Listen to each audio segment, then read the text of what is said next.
Welcome to the Scalable Marketing Machine Podcast, where serious founders like you learn how to stop guessing and start growing with marketing that actually moves the needle. I'm your host, Victoria Hajar, fractional CMO, strategist, and founder of Ugly Ventures, where we provide growing businesses with the marketing leadership they need or help up-level the team they already have.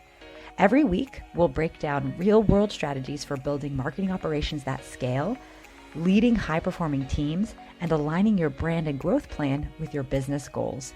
Because marketing should fuel your business, not frustrate it. Let's get into it. Let's talk about the part of business growth no one wants to admit they're struggling with: money. In this episode, I sat down with the absolutely radiant Ruchi Pinniger, founder of Watch Her Prosper, to talk about what it really takes to create financial clarity, confidence, and true prosperity as a founder. Ruchi is a rare mix of Wall Street savvy, soulful money coach, and straight shooting business strategist. And in this conversation, she pulls back the curtain on why your business will never outperform your relationship with money. She introduces us to her RIR method, which I've used every day since we've recorded this episode, which is recognize, interrupt, and reframe. It's so powerful, and it's helped hundreds of women stop self-sabotaging and start building real wealth. And finally, how to pay yourself, own your numbers, and create a business that funds the life you actually want.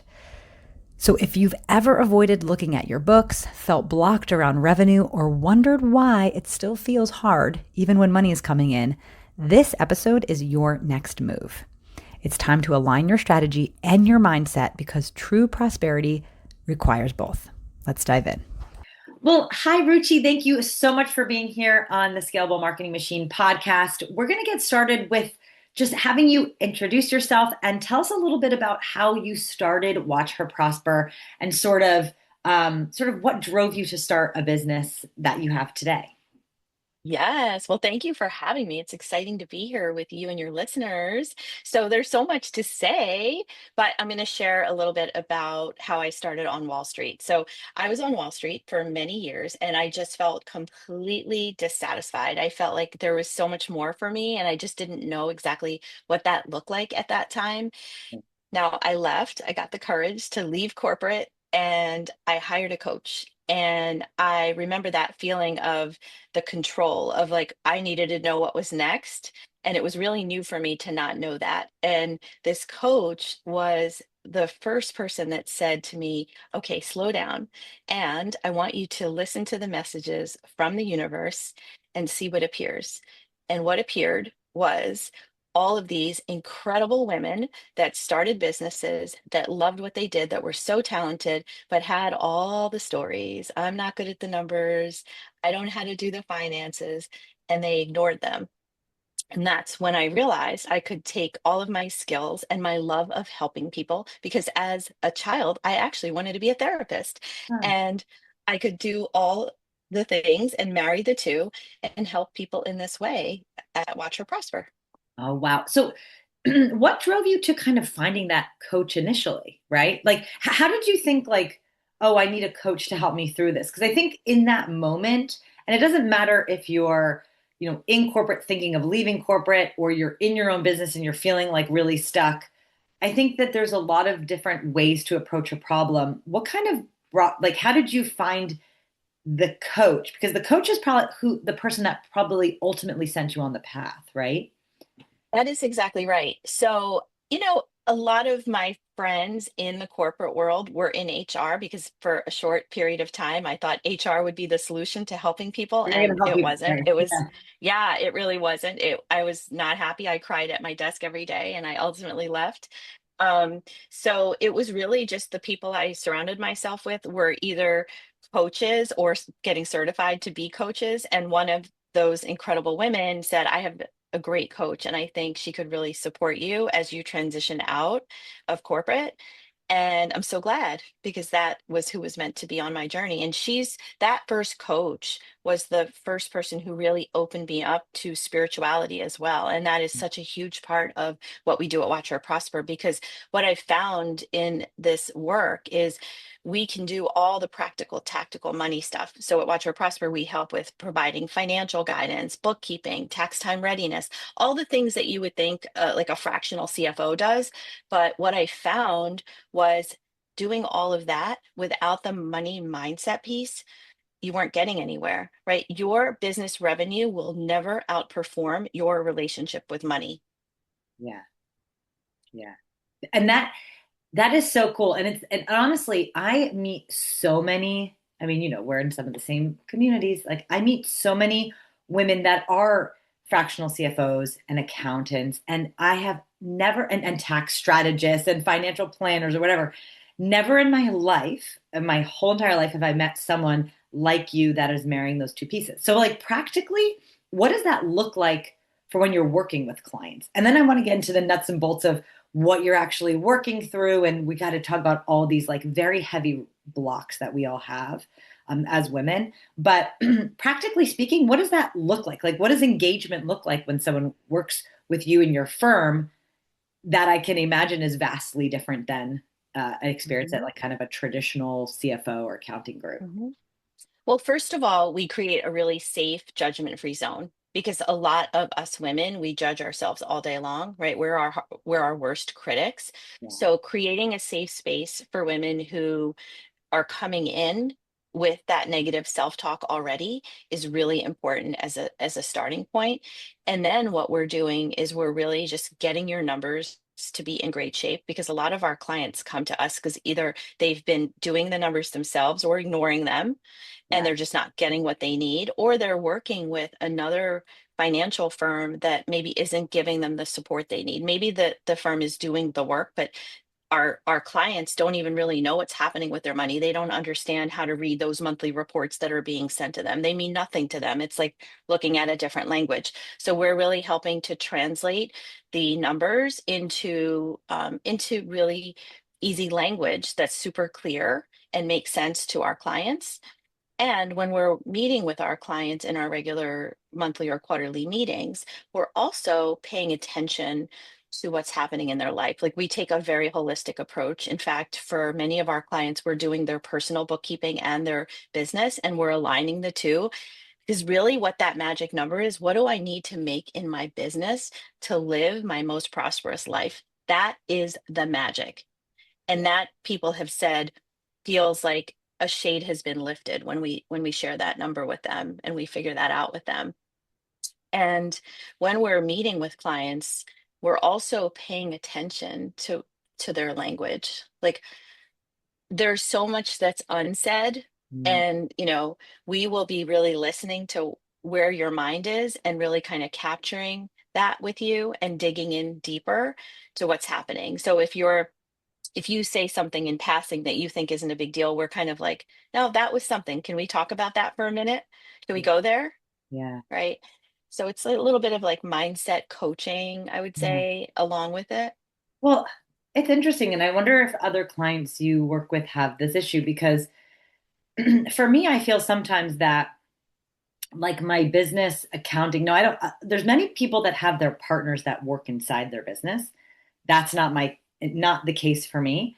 And so it does feel a little bit awkward in a way of how I sort of present, because again, how your business is doing is very relevant for your personal life. It's very relevant and important to share with your partner. And I sometimes, and I've tried to try to break out with this, but it sort of feels like I'm in my entrepreneurial layer. I've got, like the accountant we work with, like, uh, is not very good, so we have to switch and work with you. But honestly, it's very separate. And so there'll Yeah. be points where I feel like I'm kind of reporting to the family unit, okay, here's what's going on in the business, here's like the profit for the quarter or whatever.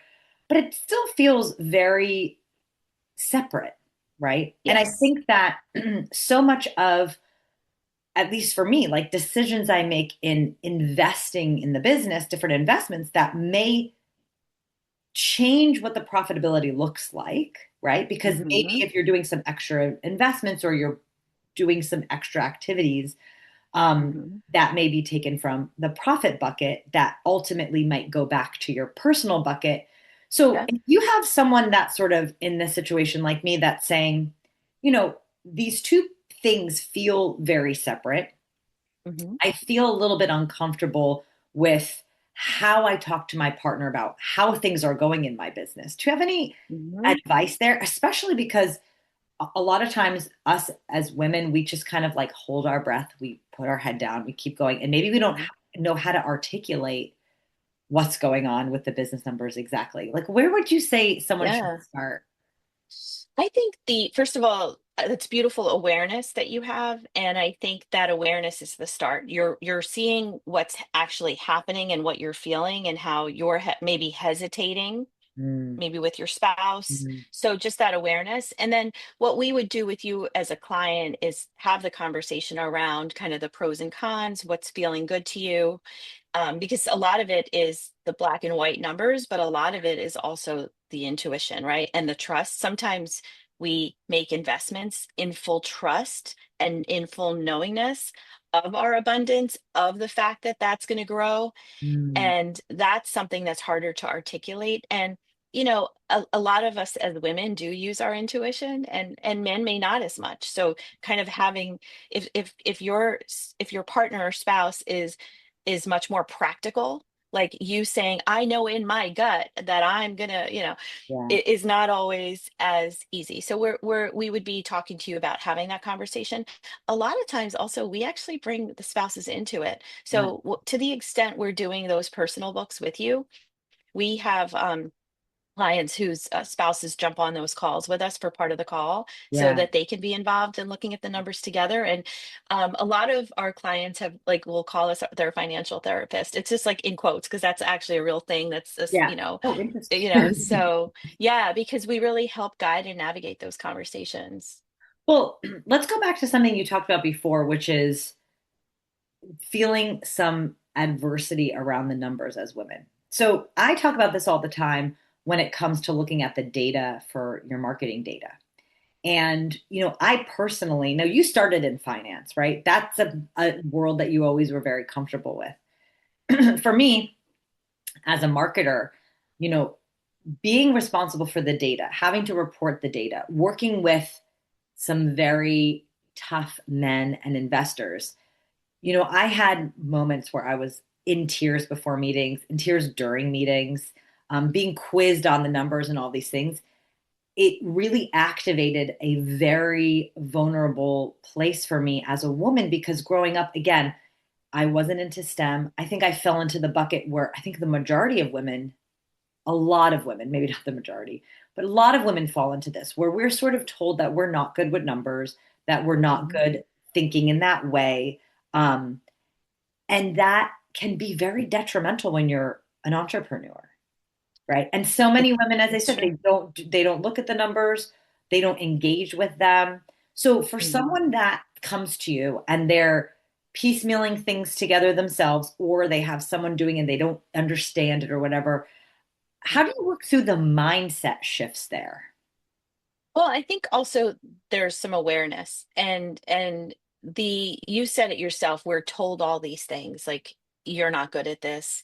It's not polite to talk about money. So 95% of how we show up is based on our subconscious beliefs. Like we don't even realize. So I've had situations where with a client, for example, we put in all the practical tactical, right? We look at the numbers, we figure out what we need to be charging, they increase their revenue, and we put in the saving strategies because we have like a process where we help our clients save for taxes, for growth and emergency fund. We do all those things, open those accounts, and then here's what happened in this one situation. All the money was spent. Mm. Made all the money we asked for, or we knew we needed to live that most prosperous life. It all went. And I sort of said to this client, what's going on here? Without judgment, just like what's happening? There's something deeper here we need to look at. And when she sort of dug into that, what we realized is like she didn't feel safe holding money because her father used to weaponize money. Mhm. So she didn't even realize it at first. It wasn't until we dug deeper and started to just like raise the awareness and start to question, where is this behavior coming from? So that's a really important step. when you think about your money habits is like, what did your childhood teach you about money? Many of us were, were raised where, or I hear, these so many stories of, my parents fought about money all the time, so I don't feel like it's safe. Or I was raised by a single mother and she always said you have to work hard to make money. So now we create this hustle culture for ourselves, and that what happens is burnout, Mm. right? Or we choose not to work hard because we don't want to burn out like our mother did. Yeah. And so we don't reach the level of revenue potential because we have a story about it, Mhm. right? So I love to share with people, like, you can make money with ease. Like, there's so much available to you, and it's really all about, you can raise your rates as much as your nervous system allows you to, right? Like, you have to feel that in here, Yeah. and when you're ready, then that's the time. So, a lot of it is the belief structure and how we're showing up that we're not even realizing. Yeah, and I think it's these subconscious sabotages, right? Where it could be like just not looking at the numbers, right? That could be Yeah. something subconscious or even conscious. I think uh, that avoidance is something that, again, a lot of us do this without even realizing we're doing it, or that we take all the proper steps, and again, we maybe spend recklessly or we invest without thinking about things. Yeah. Or this is one that I've seen too, like you make the investment, but then um, you don't watch it, you don't pay attention to it, you don't, as Yeah. a business owner, if we're making any strategic investments or we're hiring someone or hiring an agency or something to do something, and then we actually are not making sure that they're delivering the results or making sure that the ROI is there. It's all of these ways that we maybe are avoiding things that are keeping us small or keeping us held, right? So how, so if you sort of are identifying some of these Mhm. subconscious sabotages, like what practically can we do, right? So Yeah. these things, like for example, this client that you faced, was it like one conversation she realized and then now, okay, next quarter and subsequent quarters that doesn't happen anymore? Or do you find that it sometimes these things are a little bit more persistent and it takes maybe Yeah. several interventions, right? Or different strategies or things like that? Absolutely. Like, this is an ongoing journey. This isn't a one and done, right? So one of the things that I love to share is one of my trademark processes, which is my RIR method. Okay. So with this client, we did a lot of this work and we But what still does continue RIR to. stand for? So I'm going to tell you. Yeah, yeah, So okay. it's recognize, Yeah. interrupt, and reframe. So Mm, the first step is really noticing, recognizing when you're having negative, disempowering thoughts, yeah, interrupting those, yeah, taking a breath, right? yeah, And then reframing those with more positive, prosperous thoughts. So that inner critic, we have 60,000 thoughts per day. And for us as women, 80% of them are negative. Imagine if we could shift that, what would change in your life? yeah, Okay. So think about it this way, and you can use this with anything, but we're going to do some money examples, right? The story of, I'm not good at the numbers, there's never enough money. Recognizing that, interrupting that, reframing. It could be as simple as, every day I trust myself more and more with money. I am abundant. mm, And it doesn't stop there. This is not just about the words, this is about the embodiment of the feeling. What does it feel like in your body? So I want you to, like, close your eyes and really think about, what does it feel like in your body to really trust yourself with money, to know that there's always enough, to know that you are abundant, to know that you're divinely guided, right? To know that you're capable to have anything you desire. yeah, What does that feel like in your body? mm, And that's the feeling we want to carry with us with this RIR method. This is about replacing the thoughts with the more positive, prosperous thoughts, but it's also about the feeling of, what does it feel like to have that? yeah. And that's the Okay, shift. okay, let's use another example because this is something that Okay. I deal with in my life. So maybe other people Yeah. listening have the same. There's moments where, okay, for example, if you're in the middle of a project, we did like a kitchen remodel. Okay. These moments where a lot of money is going to be spent and Yes. things go off the rails, things are more expensive you expect. Hmm. So if I ever, when I find myself in these situations, um, Hmm. we try to do like a month, we do like a weekly numbers report, my husband and I, just to look at the Love account that. and all this stuff, which is great. Yeah. But it doesn't always happen because in these moments, I I can recognize like I'm avoiding this. This is very scary to look at. I don't want to open up an account and a credit card being higher than I expect or lower because I'm not looking Hmm. every day. So Yeah. I'll avoid, right? And then usually once Hmm. I do the numbers, I'm like, oh, okay, I feel better. That wasn't as bad Yes. as I thought it was going to Yep. be. But it's that anticipation. And then there'll be some days where a week will pass and I'm like, oh, I didn't look at, or I didn't, that I avoided, right? So if Hmm. you are dealing with someone that has an avoidance issue, which I think there's Hmm. many of us that have that, what would Yep. be an example of a reframe? I think it's more, first of all, the reframe is this is just data. Like this is Yeah. data. There's no Well, need even to you just saying judge. that like gave me like a Yeah. nervous Yeah. system regulation. Yeah. Yeah. Exactly. I think we are so hard on ourselves. We're judging ourselves. Like you just said, you created the story around I don't want to look because I don't know what it's going to be. Right. And then, and that's what we do with our clients too, create that safety in looking at their numbers and they're like, okay, I can breathe now. So let go of the judgment, see it as data, see it as information, separate yourself from it. Mm. It is not you and you're not it. Okay. And then go from there.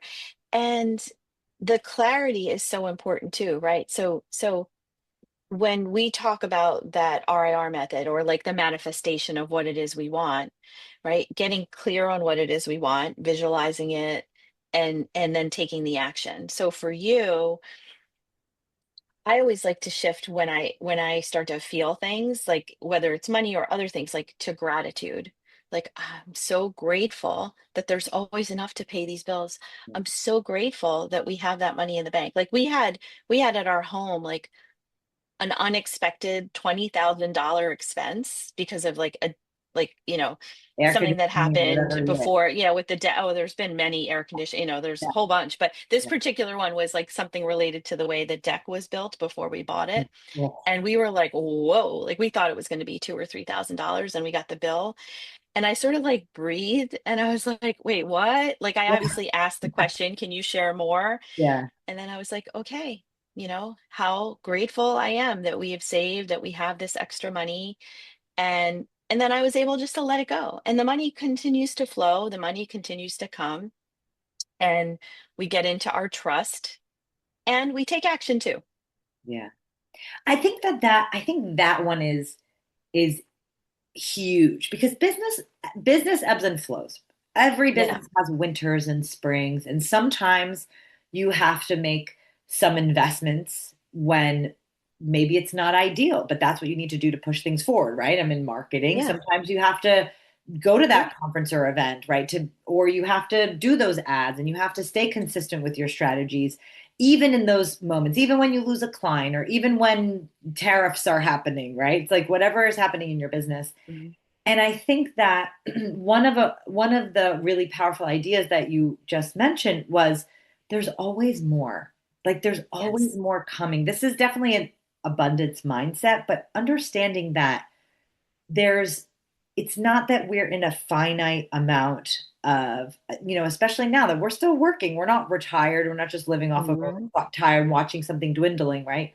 That we have opportunity. And I would even, once you're retired with investments, you have the opportunity to keep earning. But I think and I don't know where this comes from as humans, and I don't know if this is just women, but I feel like sometimes there is that very fixed mentality when it comes to money. We Mhm. kind of forget that money, just like everything, is energy and it ebbs and flows into our business.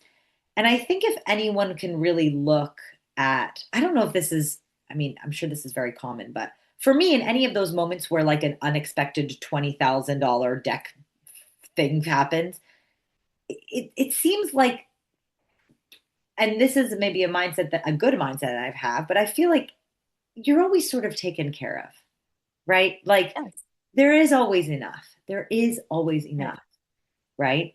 And maybe it's 20K out of the savings this month, but maybe in the next couple months there some unexpected money comes to you, right? That's right. And I think sometimes we just don't Yeah. pay attention to those things. That's exactly right. You said exactly where my mind was going. So I love that. So first of all, you said we don't pay attention. We get stuck in the muck, right? You talked about ebbs and flows in the business. It's very natural for there to be ebbs and flows as an entrepreneur, as a business owner, right? We obviously do a lot to have like regular monthly recurring revenue, but there are times where there's things that happen or change. You may lose a client, or you may get into your own, you may have a family emergency. I had something, Yeah. a couple of years ago where I had to really step back from my business because of a health issue within the family.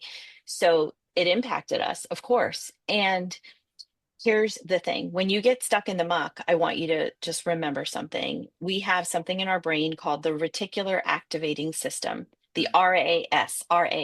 It's like the bouncer for your brain, Yeah. right? We can process um well, let me go this way. There are 11 million bits of information available to us at any second. Yes, 11 million. We can process 40. Wow. So, where you're putting your attention is what you're seeing. If you are going on about there's never enough money, there's so much debt, that's what you're going to see. You're going to see evidence because you're essentially telling your mind to look for evidence of that. You're going to just focus on that there's bills to pay and that there's no money in the bank, and you're starting to see overdraft fees. But if you start to look at something differently, if you start to tell your mind to say, there's always money. I love how money appears out of nowhere. I love the surprises.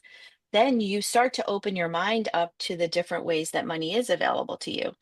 And I'm not saying you're just going to get checks mailed to you out of nowhere always. Sometimes you're just going to see that there is money available to you. What I mean is, how grateful you are that you have credit available to you, how grateful you are that the bank trusts you to give you a line of credit Mhm. or that credit card, right? Those are also forms of money in times when you are making decisions to make investments in your business that you know are going to pay off in the longer run, but they may make you have negative, um, you know, be negative right now and not be profitable this month because you're making a choice for a future. Yeah. And that's also okay. Sometimes we do need to invest to grow.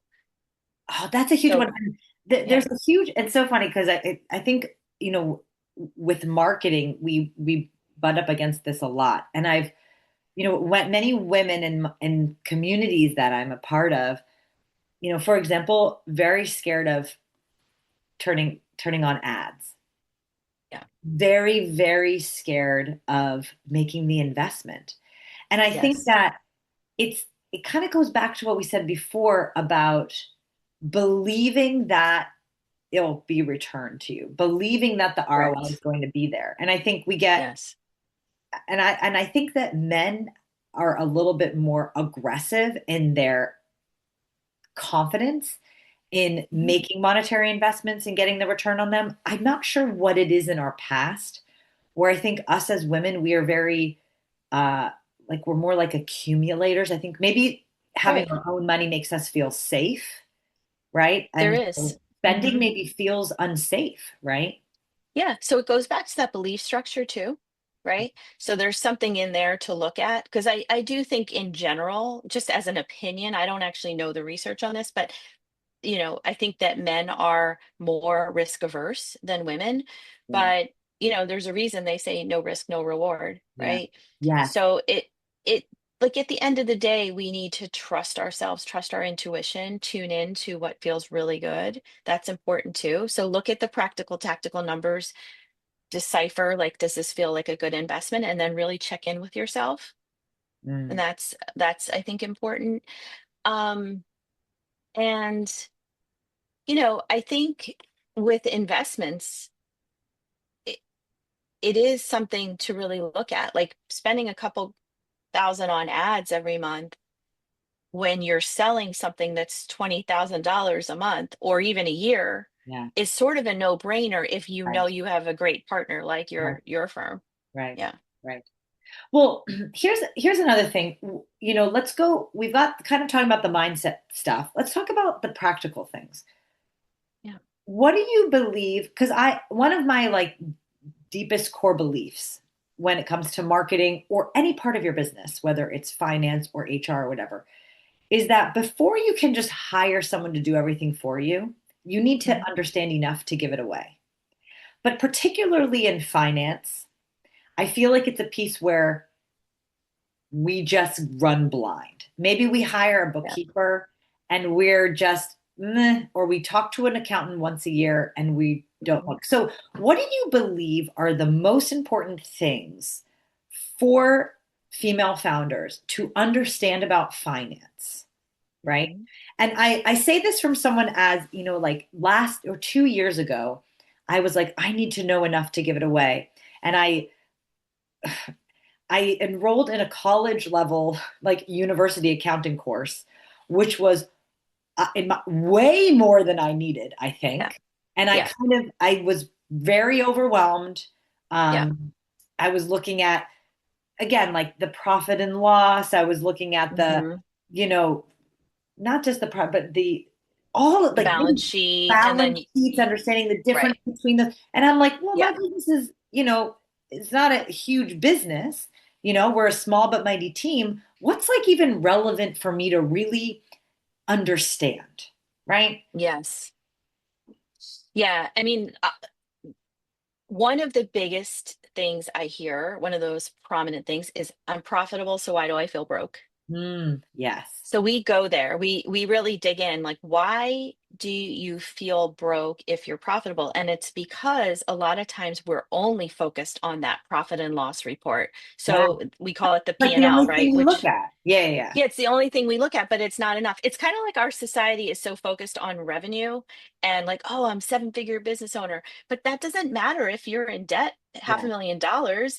If you're making 250K and you have a great life and you've got lots of money in the bank and you've got everything you could possibly want, yeah, that's so much better than being a yeah. seven-figure business owner, right? Oh, Okay. absolutely. And let me tell you, and this is a really important message to get to everyone because we have the opportunity.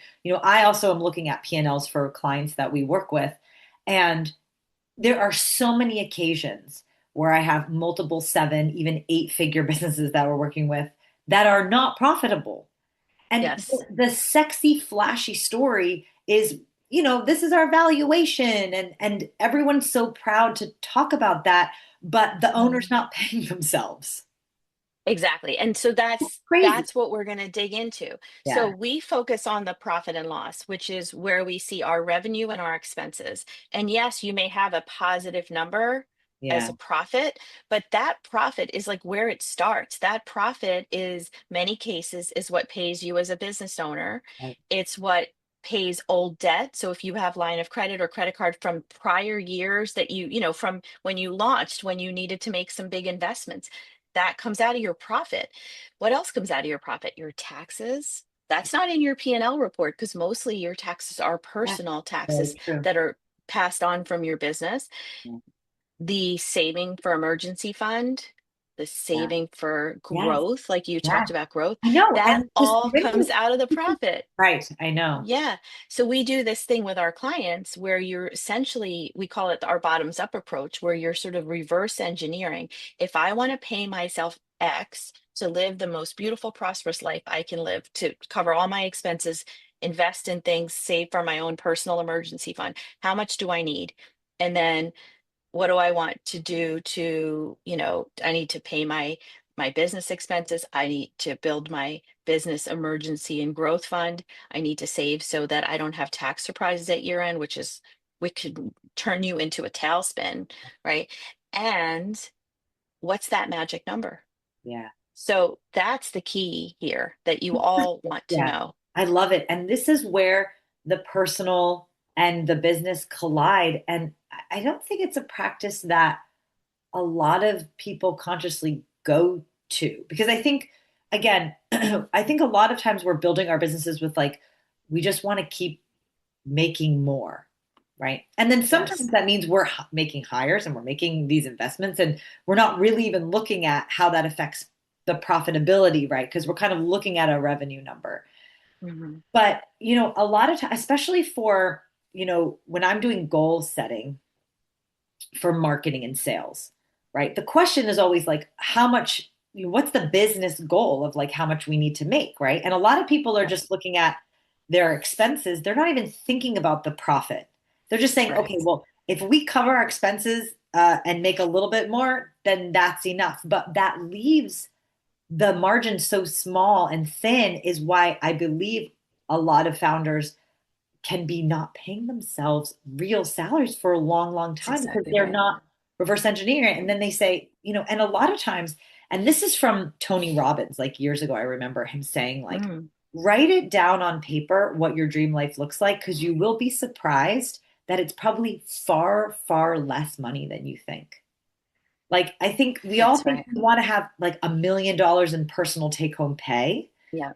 But when we look, and maybe some of us have aspirations of private jets and things like that. But if we're like, we want to take X amount of vacations a year, we want to live in this zip code, we want to drive this car, it's not maybe millions of dollars of personal take home income a year. It could be Yeah. far, far less than that. And then your business maybe Yes. doesn't look like a $20 million a year business. Maybe it looks like a $3 million business a year business, and you can operate very lean, right? So it's Right. really about building the life that we want. I know we talk about, and sometimes I think from the men's side, there's a little bit of a poo-poo on this idea of a lifestyle business. But if you're a business owner, anything you do is a lifestyle business. It's just you have to choose what kind of lifestyle you want it to be, right? That's exactly right. And I love what you were saying about Tony Robbins. So, just one of the things that I love about what I do here in the company, and actually not just with our clients, but more broadly, is talking about prosperity and what it means to you and really helping you redefine it. So, I use my three pillars of redefining prosperity framework, which previously I had workshops that I did only with our clients, and now I've been doing them with non-clients and Exciting. running those. And Got to it's tell us when those incredible. are. Yeah.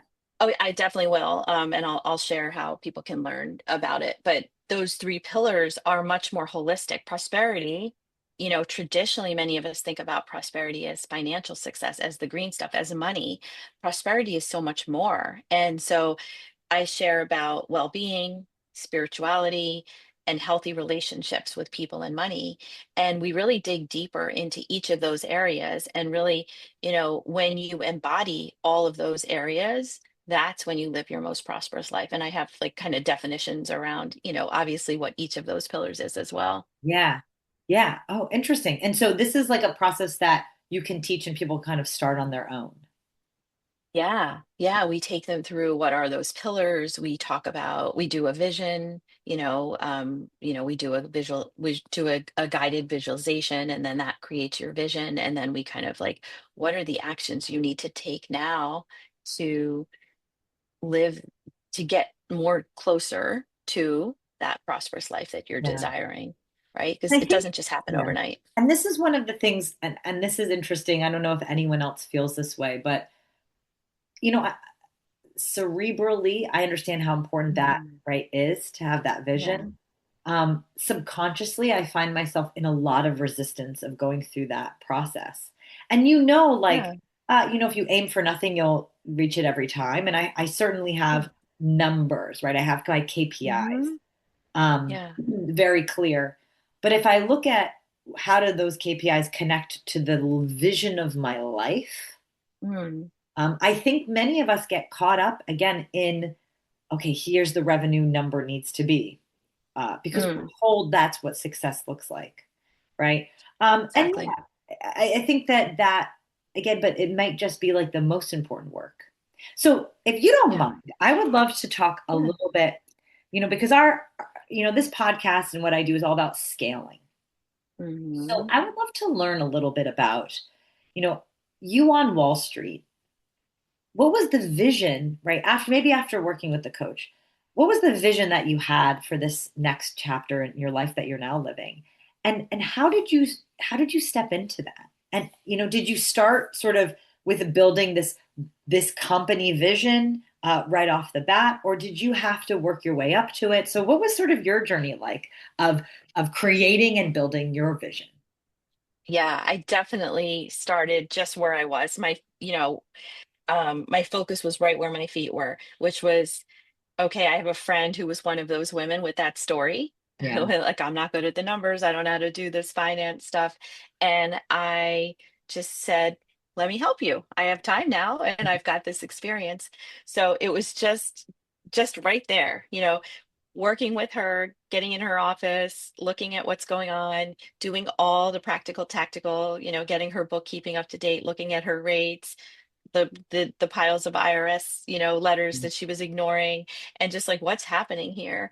And after 3 months, she started to talk about, wow, I feel like I fell in love with my business again. I feel like I can make informed decisions. I feel so different now. And she started to tell people about me. And then, I met my next client who was not my friend, and Yeah. and she shared her financial woes and worries. And I was like, I think I can help you. And she said, she got tears in her eyes and she said, I feel like an angel sent you. And that was it. I knew that this work was meant for me. I didn't know how different it would be for people. I didn't actually, even if I'm being honest, didn't know how much emotion came with the money because I didn't have that growing up, Course. being quote unquote good at math and Right. like going in finance and Wall Street. I didn't kind of carry that with me, which is Yeah. beautiful because now I can carry that for others and Yeah. like make them feel like you got this, Yeah. and I can be their support. Yeah. Um, and it's not just me, it's my incredible team as well, obviously. And and me even saying my incredible team, 11 years ago when I started, it was just me and my computer. I had Yeah. to literally teach myself everything there is to know about small business finances because you don't learn this on Wall Street. You don't Right. learn this in a textbook. I Right. learned it. I cried many nights, like in front of QuickBooks where I couldn't like do something. I Yeah. hired people to help me learn, or had great mentors to teach me too. And I took all that knowledge and I created this business. And it has been such a journey of beautiful, holistic growth and trust. I have just grown very organically. I think marketing is really important and I'm really focused on that now because now I'm like, I want to build an empire. But Yeah. back then, I Yeah. was just like, oh, another person told another person, this is great. And that's just how I grew. And this is also interesting and I think helpful.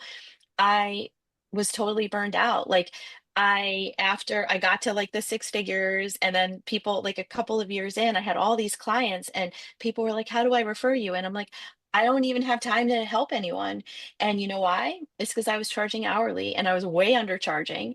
And so I also learned the hard way myself. Like you need to create, and productize what you're doing and really look at the value of what you're providing.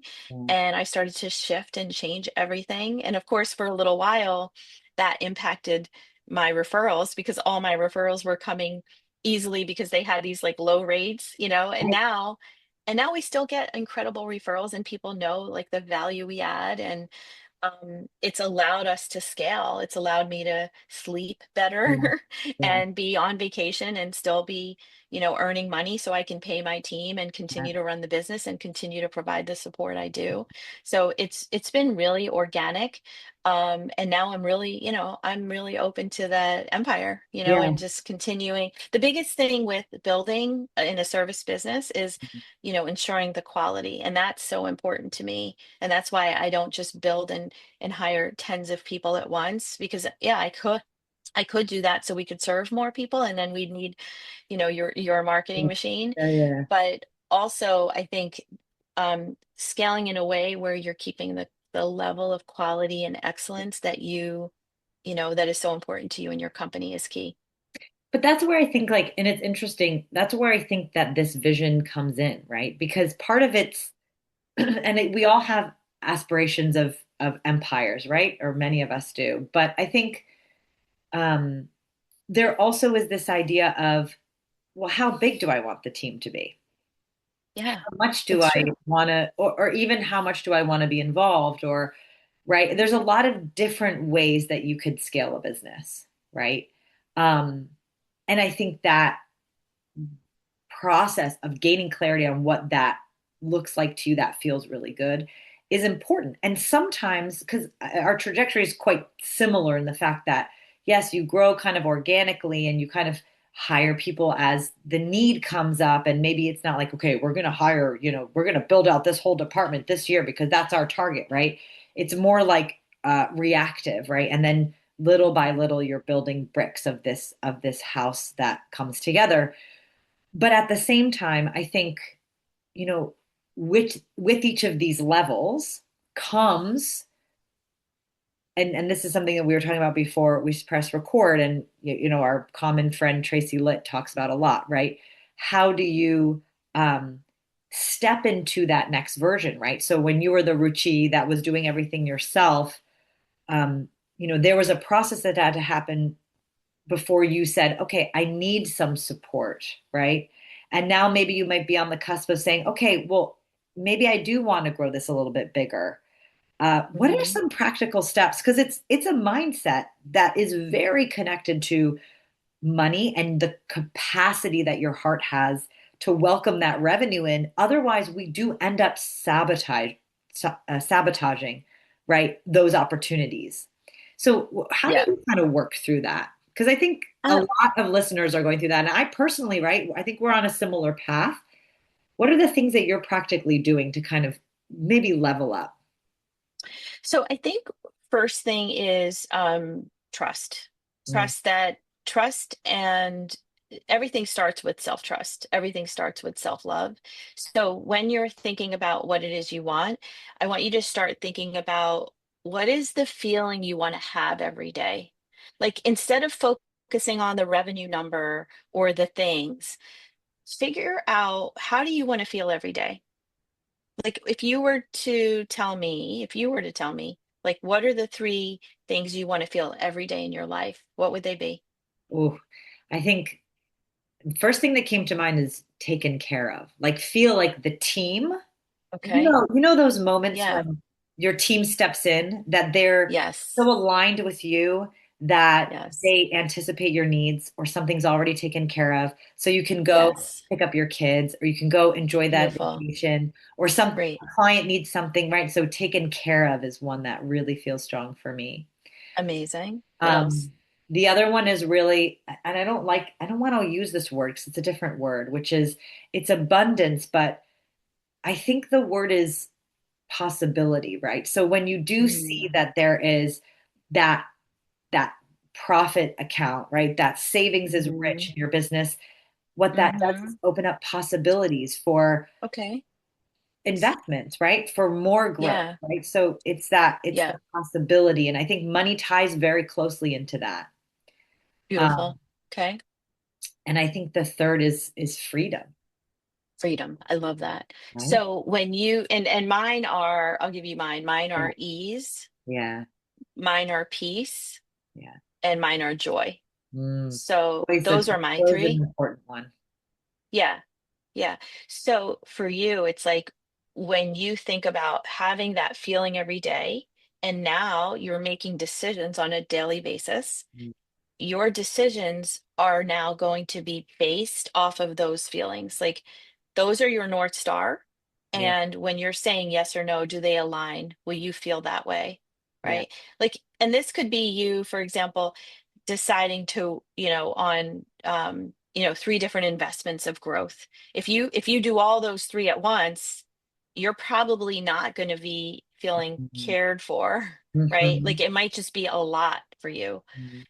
Mhm. So maybe you're thinking about, well, which of these most aligns with what I need right now to feel? You're so good because I've got like three different strategies I want to activate in the summer. And Yeah. actually, that consciousness that you just brought into my life is saying, hey, actually, that might not really serve for what these feelings I want to have, right? If I make all of these Yeah. investments at the same time, uh, during a time where I'm like, hey, I know this is going to take 2 or 3 months to sort of start yielding some Yeah. results, because this is something that, again, from the marketing perspective, from the sales perspective, like there are many things that do take time, and so being conscious of when you make those investments and how many you're doing, at the same time is going to give you maybe that feeling of more or less abundance when you're looking at the numbers, right?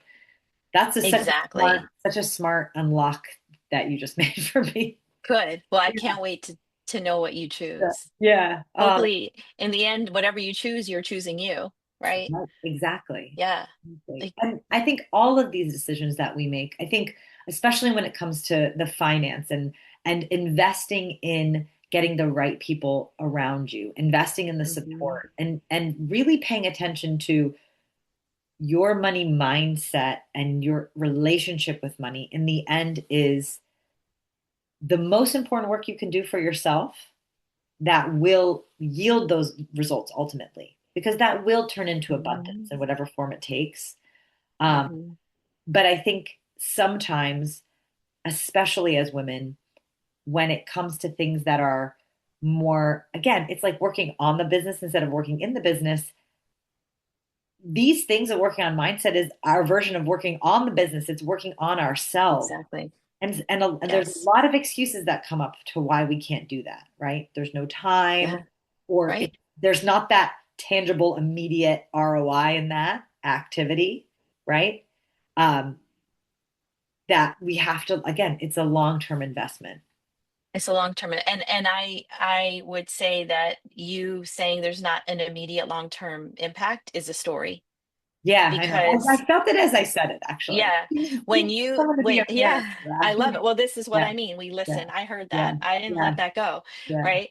So this is where you go to RIR. I told you RIR is a gift to you. It's free. You take it with you. You can use it in any area of your life. I'm gonna You put that in a saying post-it right next to my computer, yes. really. Amazing. You saying I have no time is a story. And what happens when you say I have no time? You feel overwhelmed, right? Like you're running around like a chicken without a head, right? That Yeah, saying. So what if next time you're like, I have no time, I have no time. You recognize it, you interrupted it, and you reframed it with like, ah, everything happens in its perfect time. yeah, I am time. yeah, I am time. Breathe. Feel that.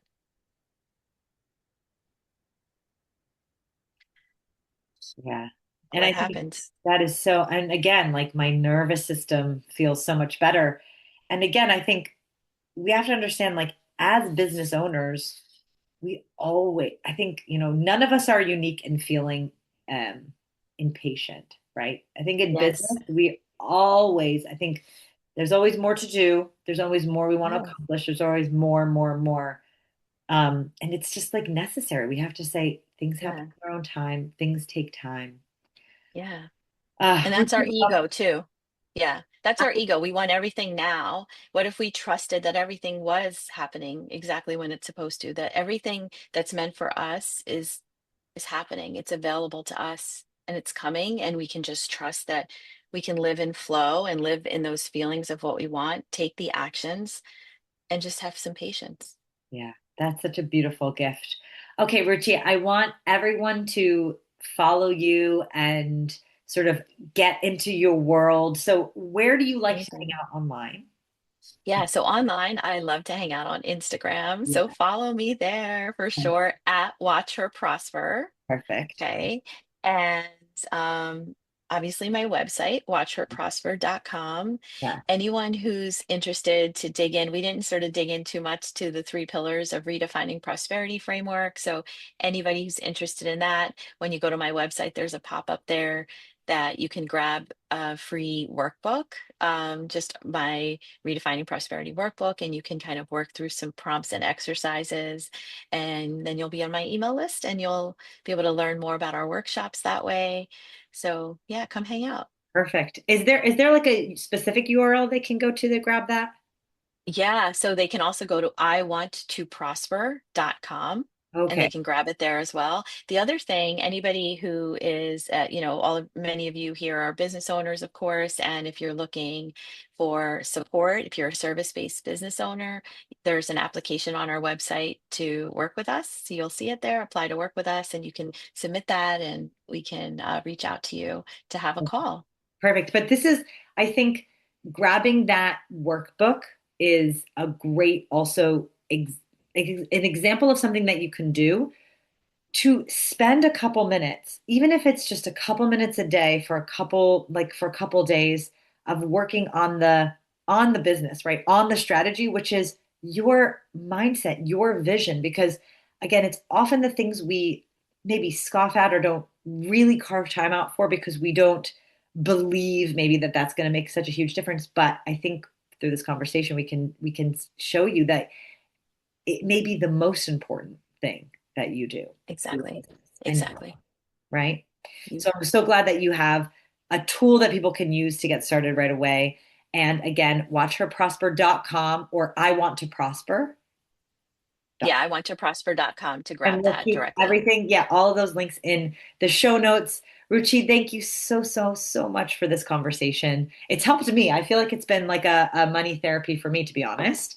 I'm Um, so glad. and I think it is, again, one of the most important things we can do for ourselves and our business. So thank you. Thank you. You're so welcome. It's such a pleasure. Thank you for having me. You did it! You made it to the end of the episode. Thanks for sticking around with me and listening all the way to the end. I really appreciate you as an audience member, and I hope that you found this helpful. If you did like this episode, it would mean so, so much to me if you subscribed, if you rate and review this podcast. It helps other people know that this podcast has something worth saying. It also would be super awesome if you could take a screenshot and share on Instagram and tag me at Ugly Ventures, UGLI Ventures, VENTURES. I am always so appreciative to hear from you, and I hope to see you back here next week